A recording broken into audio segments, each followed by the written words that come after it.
영화나 드라마, 방송 또는 유튜브, 도서나 칼럼 등을 볼 때 외도에 대해 사랑에 빠진 것으로 이야기하는 경우가 굉장히 많습니다. 이들은 외도를 사랑의 관점으로만 이야기하기 때문에 얼핏 그럴듯해 보이면서 어떨 때는 수긍을 하기도 합니다. 그러면서 외도가 사랑에 의한 것이라는 왜곡된 생각이 상식이 되고 지식이 됩니다. 그러나 외도는 중증 심리장애인 관계중독이 원인입니다. 관계중독은 남성과 여성, 사랑과 열정, 섹스로 작용하는 심리가 고장나서 건강한 행복을 추구하는 인간의 마음이 죽은 것이고 소중한 인간관계를 파괴하는 심리 질병입니다. 외도를 사랑으로 생각하고 말하는 사람들은 이미 관계중독자이며 관계중독인 사람들을 옹호하거나 추종하고 합리화시켜주는 것입니다. 그러다 보니 관계중독자들이 자신을 합리화하고 정당화하기 위해 하는 말이 외도 불륜의 심리로서 자리 잡게 되었습니다.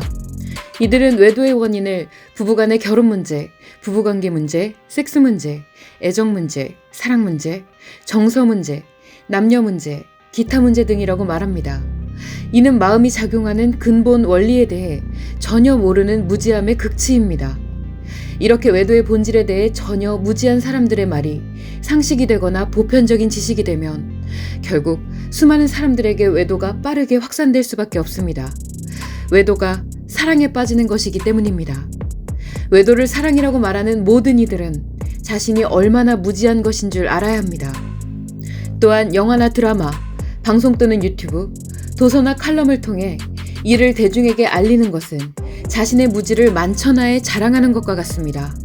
대중들은 이를 받아들이고 확신하는 순간 스스로 건강한 행복을 추구하는 자신의 마음을 죽여서 자신에게 역시 소중한 인간관계를 파괴하는 심리질병이 발생하게 됩니다. 외도의 본질과 원인에 대해 몰라도 괜찮습니다.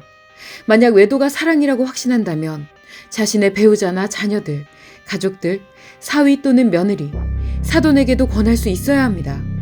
뿐만 아니라 예비부부나 신혼인 부부, 가정을 잘 꾸려나가고 있는 부부들에게도 권할 수 있어야 합니다. 이를테면 외도는 사랑이니 부부 문제로 힘들어지는 경우 외도를 하라고, 두 사람의 사랑이 시들어져 힘들어지면 외도를 하면서 다시 사랑에 빠지라고, 두 사람의 섹스에 문제가 발생하면 자신과 잘 맞는 이성과 섹스하고 사랑하면 된다고 이렇게 권할 수 있겠습니까? 그런데 어째서 여러분은 외도가 사랑이라는 말 같지도 않은 말을 그토록 쉽게 받아들이십니까?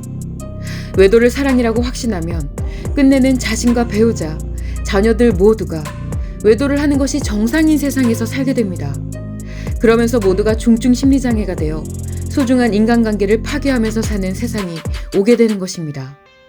이 세상 모든 외도의 근본 원인은 이성에 대한 성적 반응에 중독되는 것 또는 성적 관심에 중독되는 심리질병일 뿐이며 그 안에 사랑과 비교할 만한 것은 티끌조차도 없다는 것을 유념하시기 바랍니다.